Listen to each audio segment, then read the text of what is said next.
कई इन्वेस्टर्स ऐसे होते हैं जो ये सोचते हैं कि आईपीओ आने से पहले ही शेयर खरीद लेते हैं अनलिस्टेड मार्केट से। फिर जब कंपनी का आईपीओ आएगा, कंपनी मार्केट में लिस्ट होगी तो अच्छा मुनाफा कमा लेंगे। अगर सीधे शब्दों में कहें तो उन्हें लगता है कि आईपीओ आने से पहले शेयर ले लो और लिस्टिंग के दिन जबरदस्त मुनाफा पक्का है। तो अगर आप भी ऐसी ही सोच रखते हैं, अगर आप भी ऐसा ही सोचते हैं, तो आपको ज़ेरोधा के फाउंडर नितिन कामत की ये सलाह ज़रूर सुन लेनी चाहिए जो हम आपको इस वीडियो में बताने वाले हैं, क्योंकि इसके काफ़ी हद तक चांसेस हैं कि अगर आप भी प्री आईपीओ शेयर खरीदते हैं तो आपको चूना लगना तय है। तो आज के इस वीडियो में हम डिस्कस करेंगे कि आखिर ये प्री आईपीओ फीवर क्या है, क्यों इसका क्रेज बढ़ रहा है और क्यों देश के सबसे बड़े ब्रोकरेज फर्म के फाउंडर इससे दूर रहने की सलाह दे रहे हैं। तो सबसे पहले आपको ये बताते हैं कि आखिर प्री आईपीओ शेयर्स क्या हैं, ये आपको थोड़ा सा समझा देते हैं।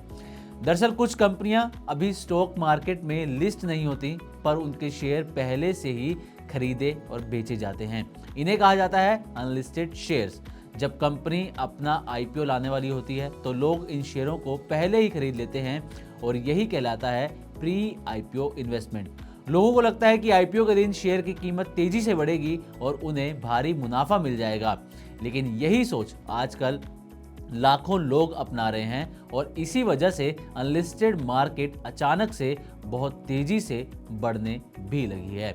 अब नितिन कामत इस पर क्या कहते हैं, जो ज़ेरोधा के फाउंडर हैं। उनका कहना है कि इकोनॉमिक टाइम्स की एक रिपोर्ट के मुताबिक नितिन कामत ने सोशल मीडिया पर लिखा कि लोग बिना सोचे समझे प्री आईपीओ शेयर खरीद लेते हैं और ये ट्रेंड बेहद खतरनाक है। साथ ही नितिन कामत ने इस पूरे आईपीओ क्रेज को फिनोमिनली स्टूपिड भी कहा है, यानी कि बेहद बेवकूफ़ी भरा फैसला।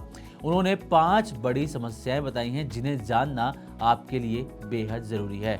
तो नितिन कामत ने कहा है कि कई अनलिस्टेड शेयर ज़रूरत से 2 से 5 गुना महंगे दामों पर बेचे जाते हैं, यानी कि कंपनी की असली वैल्यू कुछ और है, लेकिन प्री आईपीओ की हाइप के कारण शेयर बेहद ऊंची कीमत पर बिक रहा है। लोग ये मान लेते हैं कि आईपीओ के बाद शेयर और ऊपर जाएगा, लेकिन असल में ऐसा बेहद कम होता है। कामत का कहना है कि इतने महंगे दामों पर खरीदना बिल्कुल भी समझदारी नहीं है, बल्कि बेवकूफ़ी भरा ये फैसला है। दूसरी समस्या जो उन्होंने हाईलाइट करी वो ये कि अनलिस्टेड मार्केट में कोई भी तय रेट नहीं होता है, कोई ट्रांसपेरेंसी नहीं होती है। कीमत कौन, कहां, कैसे तय कर रहा है पता ही नहीं चलता। कम लोग खरीदते बेचते हैं, इसलिए सही कीमत बन ही नहीं पाती। और तीसरी जो समस्या उन्होंने बताई है वो ये कि लिक्विडिटी एक बड़ी समस्या है। जैसे स्टॉक मार्केट में आप मिनटों में शेयर खरीद सकते हैं, बेच भी सकते हैं, लेकिन अनलिस्टेड मार्केट में ऐसा नहीं होता।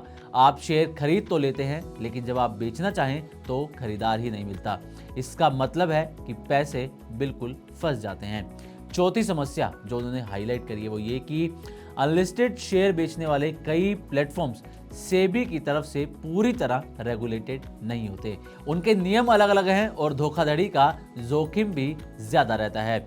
नितिन कामत का कहना है कि जो सबसे बड़ी वजह है वो है फोमो, यानी कि फियर ऑफ मिसिंग आउट। लोग सोचते हैं कि आईपीओ आएगा तो जबरदस्त मुनाफा मिलेगा, अगर अभी नहीं लिया तो मौका हाथ से निकल जाएगा। दोस्त बोल रहे हैं, लोग खरीद रहे हैं तो मैं भी खरीद ही लेता हूं। अब पिछले महीनों में ये चीज कई बार हो चुकी है।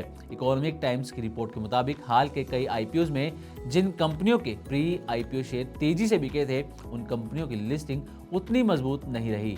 कई प्री आईपीओ इन्वेस्टर्स को नुकसान उठाना पड़ा, यानी कि हाइप जितनी बड़ी थी, रिस्क भी उतना ही बड़ा होता है।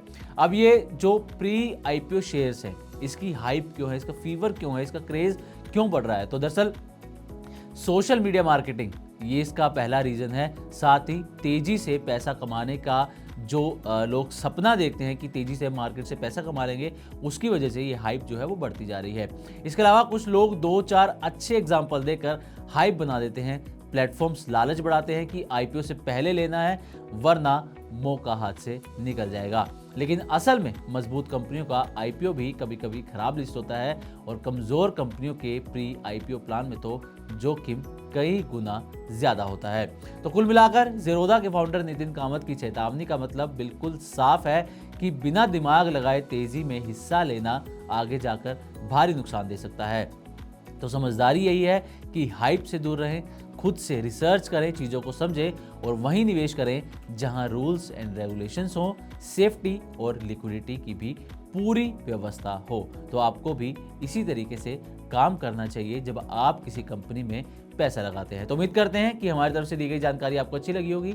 इसी तरह की और भी वीडियोस के लिए देखते रहें Money9 और सब्सक्राइब करें हमारे यूट्यूब चैनल। ग्लोबल संकेतों के दम पर कैसे खुलेंगे हमारे बाजार?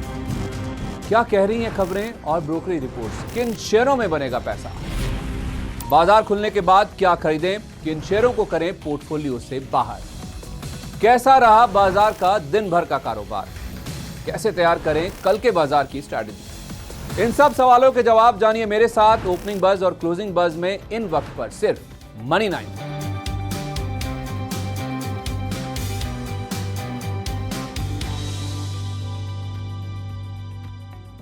Money9 लाया है मेंबरशिप प्रोग्राम Money9 प्राइम।